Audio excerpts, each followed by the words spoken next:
we care about these people. We have, you've spent so much time training and evolving and growing them, and they become your family, and you spend more time with them than you do with your own family, in this business we're in, and you just so much love. It was probably one of the hardest things that I've ever been through when we did all those stand downs.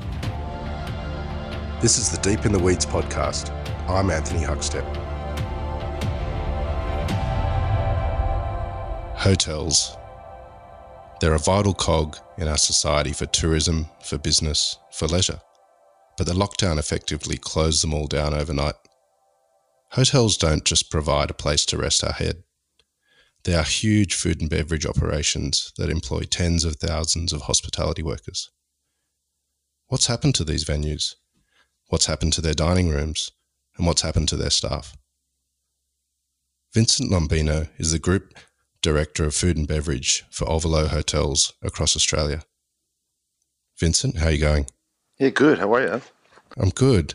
Thanks for joining us today. There's lots to talk about, but could you give us an idea to start with on the scale of the Ovolo Hotel Group and how many they employ and the impact that the pandemic had initially in those early stages?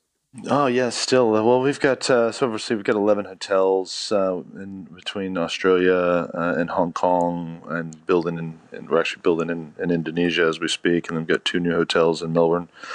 One that'll be finished in November. We've got about 15 F&B businesses within that, restaurants, and bars, and of course all the ancillary the functions, conferencing, catering, room service, and in-room. But yeah, it was a brutal time when we got into that third week in March, and across both through Hong Kong and through Australia, having to do our stand downs, and we laid off hundreds and hundreds of a team. We fought hard to keep our management teams on board. We ended up closing a few of the hotels, but tried to remain most of them open, even just on light crews. And we just had to be very creative. The hotel occupancy was very, very low, as everyone was in ISO and not traveling. But we kept the dream alive through some actions, through takeaway, setting up new brands and some takeaway brands, and some fun, kind of really engaging opportunities to help get people to have a little bit of dining, a little bit of fun along the way, and keep our management working. But probably the hardest thing I've had to do. I mean, I was in the States and I grew up in America and went through 2008. When the GFC hit, 2007, really into 7 before I came to Australia, right when I got here in 08, but having to do that same thing where you're seeing your dear friends, you're having to stand them down, send them away, let them go off and deal with the world. You're just never prepared for it, to see the people that you care about and watch it happen all over the country.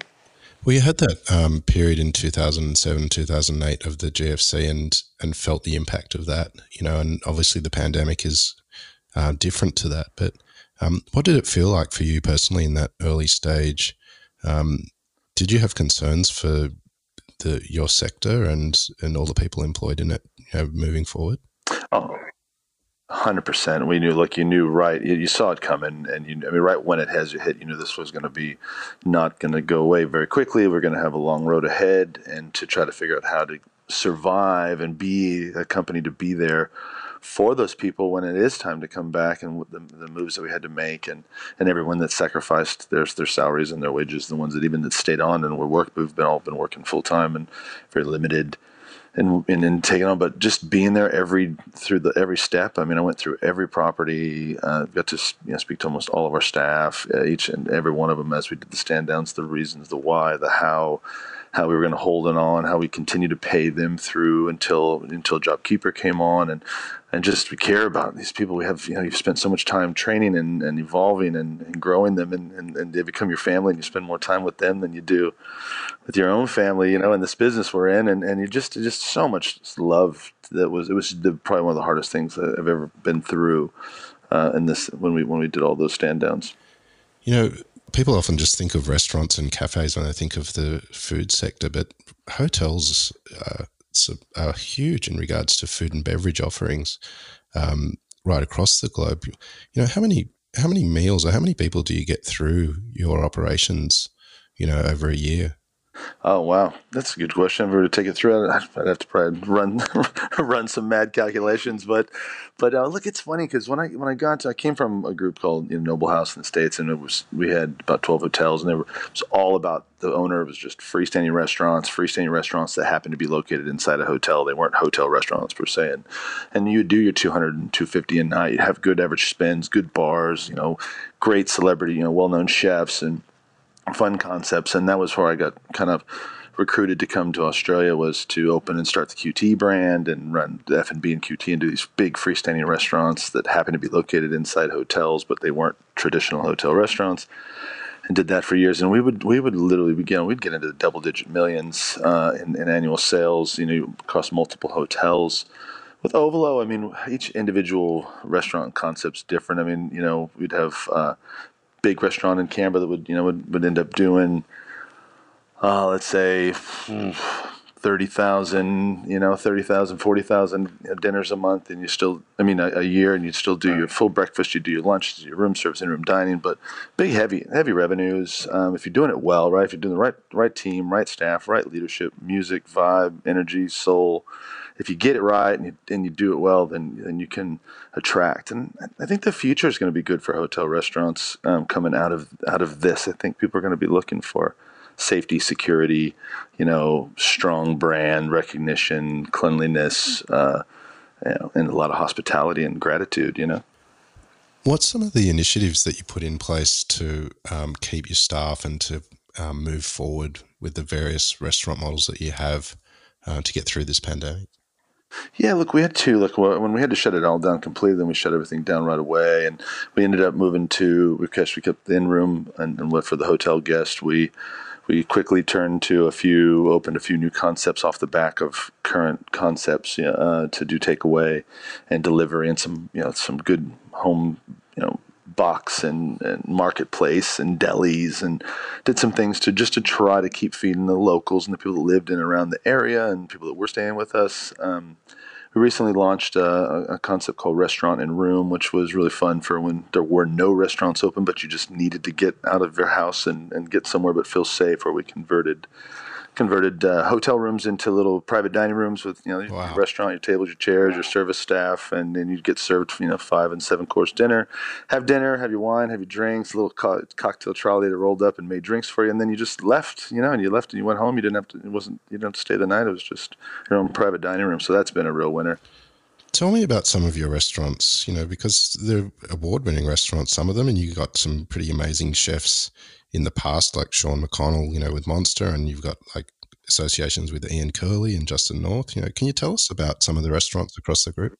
Yeah, so we've got, it's funny, we've got Alibi here at, I've been down at Woolloomooloo today, but Alibi is 100% plant-based, work with Matthew Kinney, to put that concept together, and that's just very successful little restaurant. It's really taken off and done very well, and has a great following.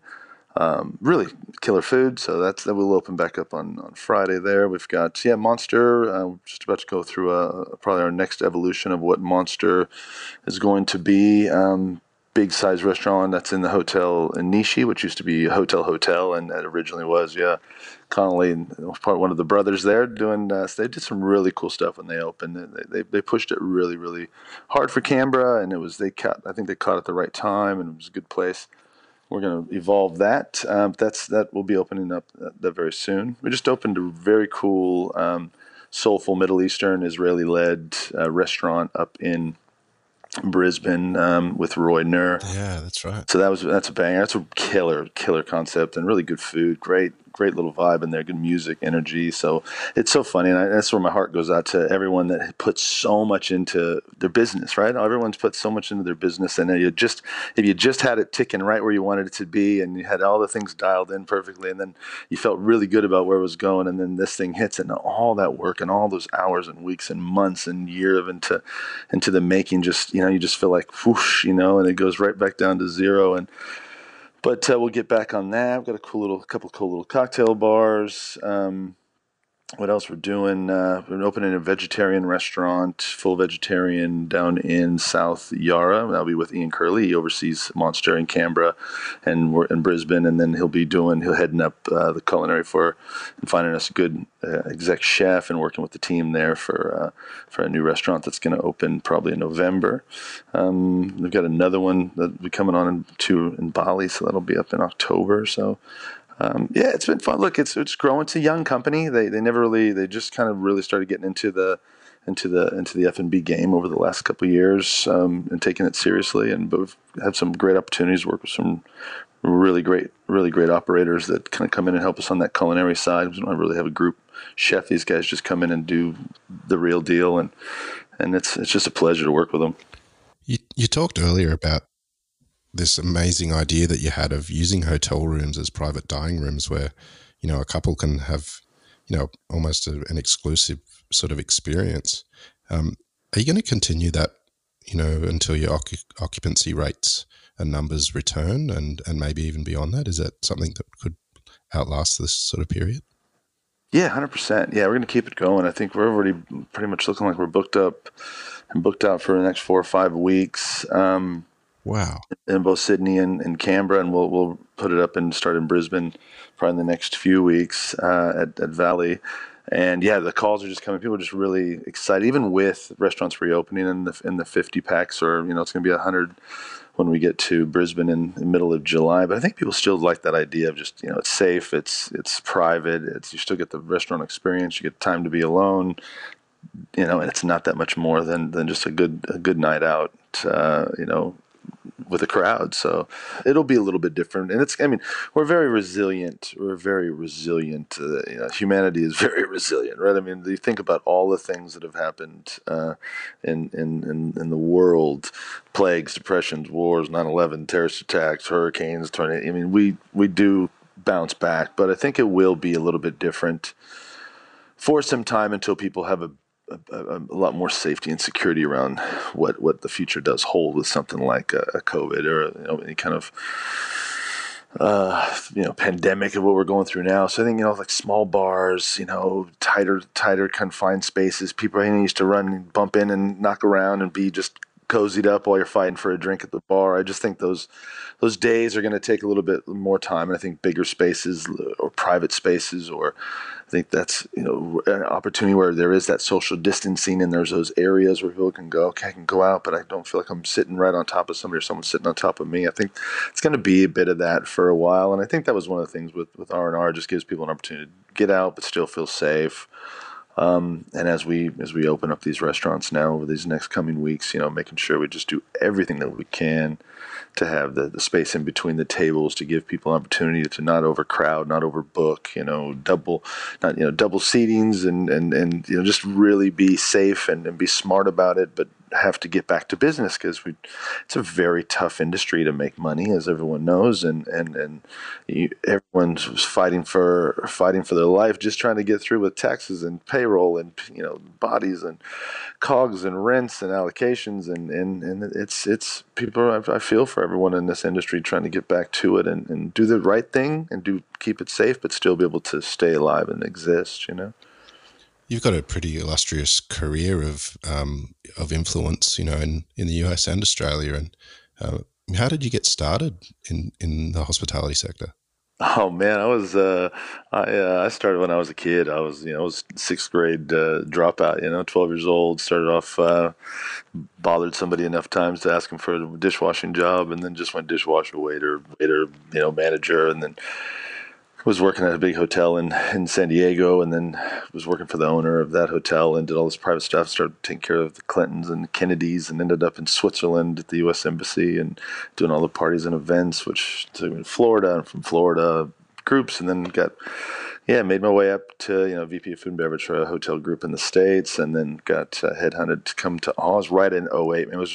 It was the strangest thing. It was just right in the middle of what we were going through, where taking fine dining restaurants and turning them into burger joints and steakhouses into fish and chip shops and whatever you needed to do to just stay alive, to make things casual and inexpensive. And the occupancies were all, it was a high-end luxury hotel brand, and and the occupancy went to zero at that time, and I was Wow. thinking, how? And I was laying off all my friends. I'm thinking, how am I going to? What's the next 5 years? We were looking at the price of the spec price of bacon, and how are we going to change this and change that? And the busboy was going to do turn down in the room, and the housekeepers were going to serve food in the restaurant, and then all of a sudden this opportunity come to start this QT brand and work with this visionary David Sargent and say, let's go. I've got an open checkbook. I've got ideas of where I'm going to put all these hotels, and do you want to come do all these cool restaurants? And we had just a phenomenal 6 years and worked with some great people, brought some killer people over from the States that I just love, some of my closest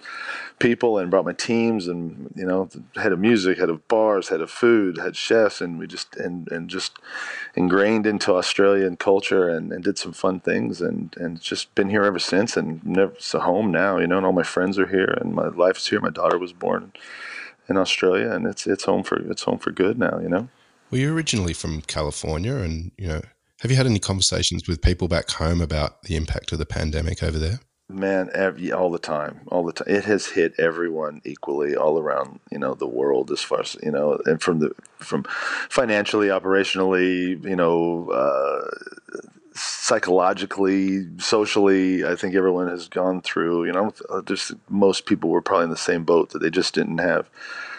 You didn't have all your money tied up. You didn't put it all under your mattress and ready for a rainy day. And so a lot of people were kind of just living to live, and this is kind of a rude awakening to go, shit, I wasn't really super prepared for something like this, but I think the funny is that the levity, the comedy, the good relationships, the friendships, I think I'm communicating more with these people that I've lost touch with over the years, because we're always so busy and everyone's got work and roles and jobs, and now you're sending funny videos and memes and pictures and things around, and you get on the phone and you just have a good laugh and say, hey, we're all trying to figure this out together. So, but it's been awful what's happening.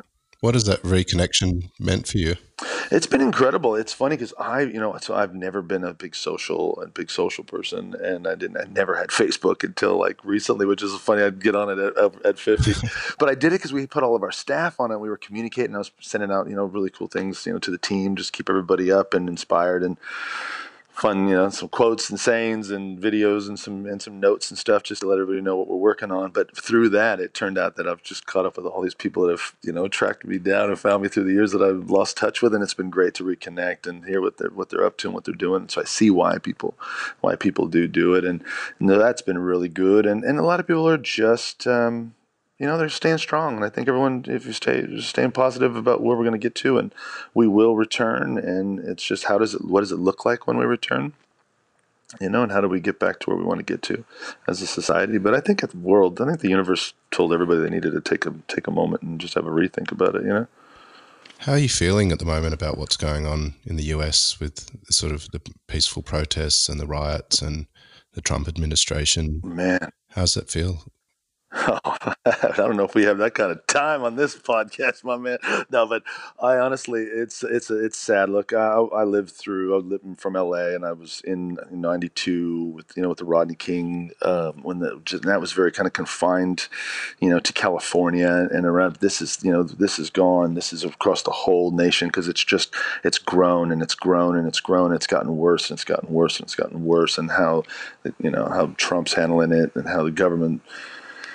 There needs to be change, and I think, but it shouldn't get to the point where you shouldn't be tipping cars and lighting shit on fire and stealing a TV from Kmart. That doesn't really get the point across, Yeah. But there needs to be some massive change, and I feel that they have to listen, at some point. It's the freedoms that these police have to do the things that they have gotten away with, which is just absolutely brutal. As Terrence McKenna said, if you come across a protest, just join in, because they probably know more about it. They know more about the subject matter than you do, but it shouldn't get to a point where people are getting hurt, and dying, How's it felt being in Australia with the pandemic on? We've witnessed sort of what's happening around the globe, and certainly in some sense Australia's been sort of safe from a lot of that. How have you felt being here? Like we're on the Truman Show. No, it's really it's a safe place to be, right? I mean, I think originally when I just had a baby, we just got to Australia, and I knew I wanted to raise my daughter, in a really safe place in Australia. It's just a beautiful look. It's a beautiful country. It's protected. It's isolated in the sense that you can control. You have a much better opportunity to control. People can get can help control less population, smarter about going about it, not being. I think we just handle things quite well as a country. I mean, I think both New Zealand and Australia really stepped up and did what they said they were going to do and lived by what we needed to do. And even against some of our better judgment probably at the beginning. And I think, but now we're coming on the other side of it, whereas a lot of the rest of the world, they're still suffering and struggling, and it's going to be very hard for them to slow it down and get to that point where we are. So I mean, it's one thing about this country is it's a really great place. I mean, crime is very low.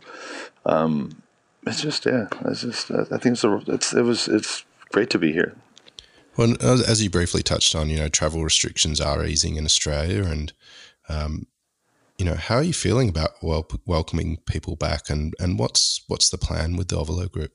Yeah, look, we have put so many steps and measures into place for safety and security of our guests, of our staff. We're doing everything to the extreme to be to do the right thing, and we're looking forward to having people back. I mean, the domestic is really starting to climb already, so we're going to have some big occupancies over this coming week across both Sydney and Canberra, and then as Brisbane starts to open up, we'll open up probably end of the month internally with Queensland, and then hopefully they'll get that border down before New Zealand. Well, I need New Zealand to open up because I need to get over there as soon as possible. But we're looking forward to having people back. We're looking forward to as long as everyone's traveling the right way and doing the right thing and staying safe. We'd love to see things, the lights back on, the music back on, the smiling faces that we have. We've got some really beautiful, shiny, happy people that work for us, and I think they're all excited to get back into it and take care of guests, right? I mean, we love this. We're all in this business to take care of people and spoil people and give them a really great experience and just show our hospitality and care. And I think we're really having a lot of training coming up over the next few weeks, just to have gratitude, just be really thankful for the people that are coming to stay with us. They have a million choices now, right? Everyone's going to be fighting for the same business, and rates are going to be rate wars, and there's going to be lots of occupancy, a lot of availability, right? A lot of rooms. That around the country, because we still won't have the international for a while, so we just have to do it really well. What do you love about your sector, and is there an experience you've had in your career that you've never thought you'd ever have? Wow, man, I've been so, and I feel like it's the wildest. It's been such a crazy ride, like for a kid from a trailer park in Nowheresville, I've traveled the world. I've lived all over the world, Australia, New Zealand. I've run big restaurant groups, big hotel groups. I got to spend 3 years at the U.S. Embassy in Switzerland with a diplomatic passport, taking care of presidents and politicians from all over the world, and I've got to meet some of the most phenomenal actors, musicians, artists, just incredible human beings on the journey. It's been a phenomenal journey, and it's all been from just taking care of people and loving restaurant business and loving hospitality and service and taking care and growing and just evolving and learning everything about food and wine and everything I could about the industry and just developing people along the way to watch them turn into their own big group F&B directors and group chefs and own their own restaurants and travel all over. And I feel like I feel really proud to have taken some people on a journey that led them to their biggest success, and I've worked with some great entrepreneurs and great restaurateurs and great hoteliers and some of the best culinarians, and I've eaten and drank my way around the world. It's been pretty special. It's been really special. It sounds pretty good. Did a lot of bad stuff, did all the bad stuff, did all the good stuff, did everything you could possibly do in this business, What's made you proud of the way your team has adapted and reacted during this time? I think just the cohesiveness, the communication, the care factor, the selflessness to be in it and stay working, show up every morning, still come to work as much as we can, hold down the fort, be with the teams we could be with, take with our remuneration changes, but still the hours and the days and the weeks and the months and the dedication to still come to see them show up and still work just as hard, if not harder. I mean, there was a lot of us. There's a lot that there was no hey downtime. It was uptime. It was from stand downs to restructure to rebuild to what do we do to how do we pivot to now it's reopen, restart, rehire, retrain, rebuild, and and remarket and re-energize the hotels. So everyone's just been full blast on through it, and I've just been really and the ones that we had to stand down. They were graceful and understanding and beautiful, and they stay in contact. And we've had some really great days where we've invited some of the teams down and just had a little feed and just let them know that as soon as we can get open, we're going to have them all back. And so we're just pushing really hard. So I just think the community and the togetherness of we've stuck together through it all, which it's been beautiful. When you get new staff members, what do you say to them about the keys to good hospitality for your sector? I think you have to start from all my years. What I think you have to start with someone with a great soul, and someone with a great heart, and someone with a great passion and joie de vivre and a zest for life. And I think if you hire that right person and that right energy, then just teaching them the fine art of smiling and how to carry and how to do this and the 6 foot rule and 2 foot this, and this is when we greet and this is how we think, and serve on the right, clear on the right, drinks on the right hand side, and this is when we do this, and this is when you step in and this when you step out. I think all those things just come really easily with the right person. I think when you're trying to put that round peg in a square hole, no matter how great you are as a trainer, how great you are as an inspirational speaker, it doesn't fly if someone doesn't innately want to give great hospitality. So I think hire slow, fire fast, put the right people in place, and just find people that love the business. I like that line. That's great. What have you missed most during this pandemic?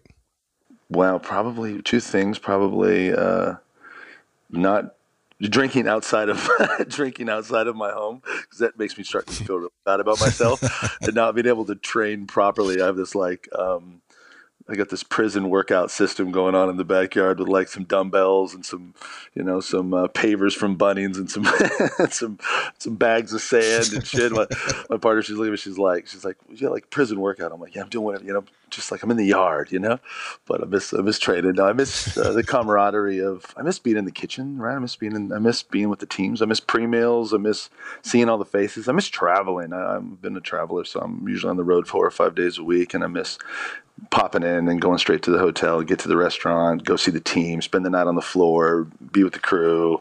I just miss that. I miss that camaraderie, I think, with everybody. I miss the guests, too. I miss talking to the people that come through and the smiling faces when you do something well, and feed them a great meal and serve them a proper drink and remember their name and all that stuff. Just miss all of it. Do you think you'll do things a little differently moving forward? Has there been positives to come out of this experience for you? Yeah, I think for everybody, there's been some positives. I mean, look, I think a lot of businesses get, unfortunately, they get a little bit top heavy. They get a little bit fat, in some of the personnel and some of the things and the disciplines. And I think having to cull things down to zero and then rebuilding it from zero, I think you'll look at how you do things. You'll look at technology differently. I think you'll try to find ways to get more output with less, bodies to input. Just because you need to, we need to be able to smart, sharper menus, sharper technology, better reporting systems, ease for people to order, digitally, prepay, postpay, just have it, make it streamlined. I think the customer journey needs to be very flawless.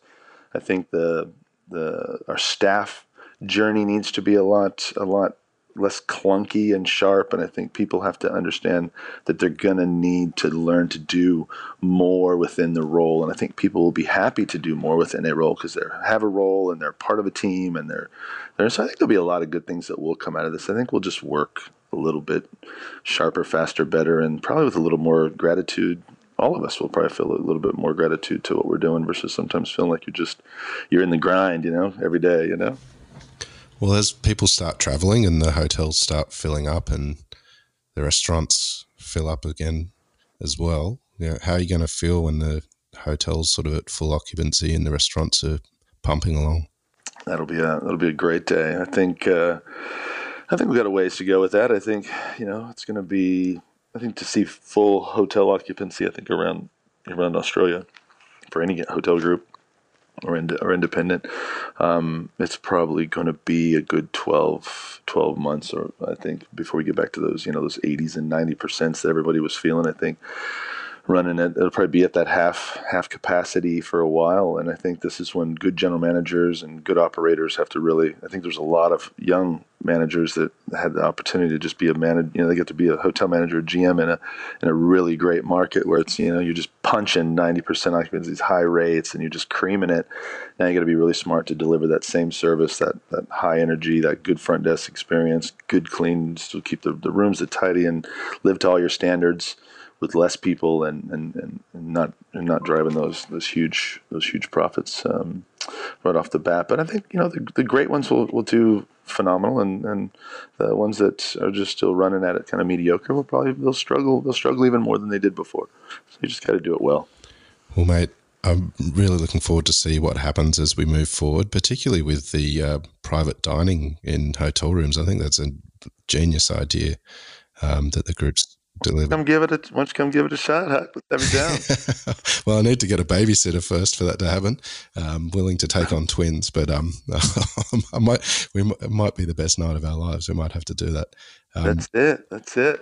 Mate, Vincent, it's been bloody great chatting, and keep in touch, and love to hear what happens as we move forward. And thanks for joining us. Oh, thank you so much. And it's an honor to be here. Like, honestly, to have me on you've had the most incredible guests on your podcast, on your show. I mean, like, just an incredible, I've been listening to them, and the beautiful, great hospitality gurus that you've had on. And it's one of those, like a dinner party you'd want to put together, and have a big blowout night with all those, great mix of people. So been honored to be on here with you. So thank you. We might have to plan a dinner party at the sometime soon with everyone. That sounds like a great idea. Let's do it. How good would that be? That would be really cool to have all those people in one spot. I think that would be really cool. Mate, you've planted a great seed there. Vincent, mate, thanks so much. Thank you so much. I'll speak to you soon. Thank you for everything. This is the Deep in the Weeds podcast. I'm Anthony Huckstep. Stay tuned as we share the stories of Australia's hospo community, suppliers and producers in search of hope during this pandemic. Special thanks to executive producer Rob Locke for making this all happen. Follow us on Instagram at Deep in the Weeds Podcast, or email us at podcast@deepintheweeds.com.au. Stay safe and be well.